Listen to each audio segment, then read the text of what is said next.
Hi guys, welcome to the Week 31 U.S. History launch, and we're going to continue our discussion on the Workers versus Industrialists project.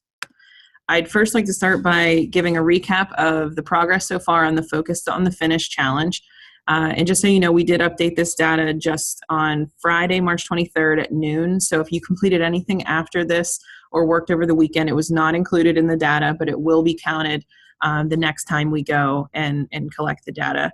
So just to look at it, we broke it down by 7th, 8th, and 9th grade, and we gave 1 point for every mastered focus area in the last week and 2 points for any green projects completed in the last week.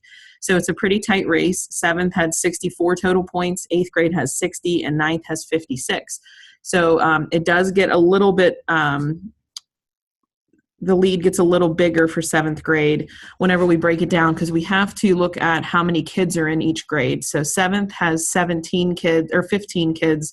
8th grade, I believe, has 17 kids, and 9th grade has 24 kids right now. So we do have to take into account that some of the grades are bigger. So we broke it down by points per learner. And when we do that, 7th grade jumps out to the lead with 4.57 points per learner. So they are the winner so far this week, but there's still 5 weeks left to go. So there's a lot of time to make up for it. If you are one of the kids in 8th grade who has not tried anything this week, don't let your team down. Try to get on next week and maybe work on completing a couple focus areas at least. Ask yourself, are you trying your hardest, or are you like this dog here that's just like, whatever? If you're not, maybe some things you could do would be to send your instructors a message whenever you're ready to take an assessment. So if it's between the hours of 8 a.m. and 4 p.m., there's always somebody in the building. So send your learning guide a message, or send your instructor a message and ask, hey, when you have a chance, can you open up that content assessment for me? That way you're not waiting for us. You can just let us know you would like to, and then we'll do it as soon as we can. We've also been trying to make sure we're opening content assessments later in the evening and more frequently. So keep requesting, and we'll keep opening. You could also reach out to your classmates. I know Madison and Brock and a couple of other of our 8th grade students are more than willing to help, and I know that they've got most of the focus areas done. So and even if you're struggling with a project that is past due, ask them how you can finish. Also ask how you can turn any yellow or red projects green. So the only ones that count for this are green projects. So go back, look at the feedback, message your instructors, see how you can turn those projects that are yellow or red and make them green. Also, another good piece of advice is to work every single day. So if you're somebody who's only working 1 day a week, or you're only working in history once a month, I mean, that is just not a good way to be successful.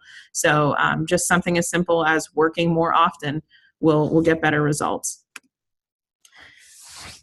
Also, we will not be giving the points for next week. We're not going to be totaling them because of our break coming up. So the next time you hear about the updated data and the progress in our competition will be Monday's launch for week 33. So not next week, but the following Monday. Just a reminder, the Workers versus Industrialists project is what you should be working on now. And we're talking about kind of crimes against humanity that were imposed by the industrial giants like Carnegie and the people who own these companies, and then what they put their workers through, and then kind of just how their lives were affected by that. So this project is, in so many words, you're basically pretending to be a lawyer, and you can decide if you would like to be a prosecuting attorney or a defense attorney.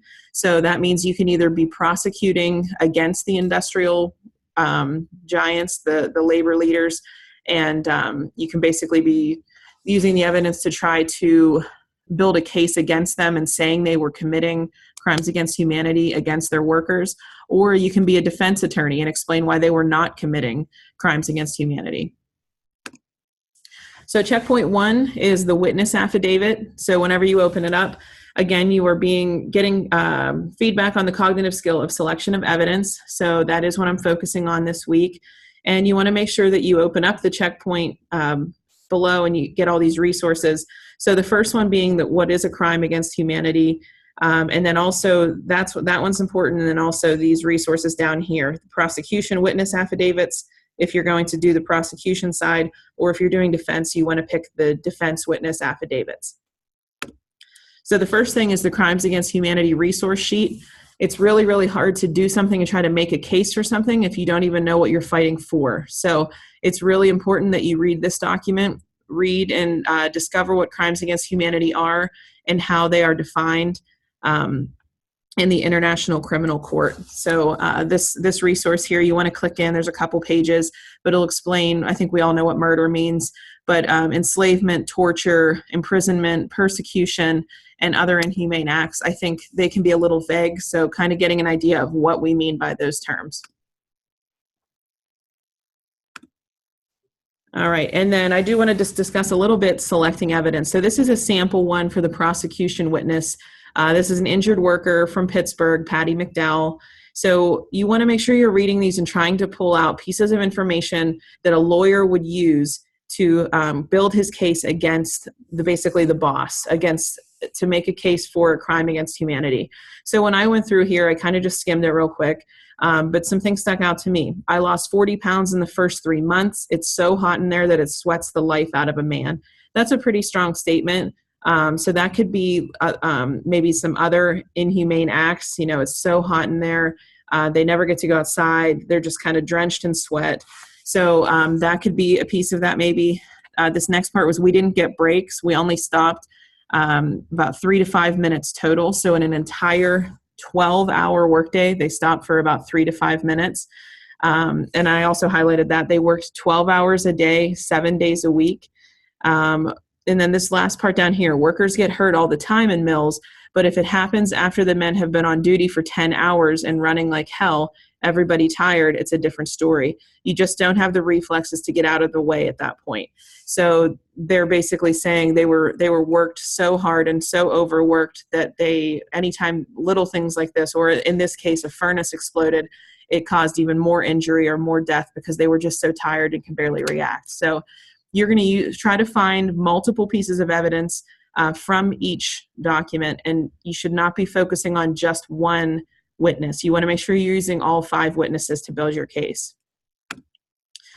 If you have any questions about that, please reach out, because I know that that's going to be a big, big part of this whole project. So if you're doing it wrong on checkpoint 1, you're going to do it wrong the whole way through. So make sure you're reaching out and following through on that feedback. Week 31 runs from March 28th through April 4th. You should be working to master the industrialization focus area.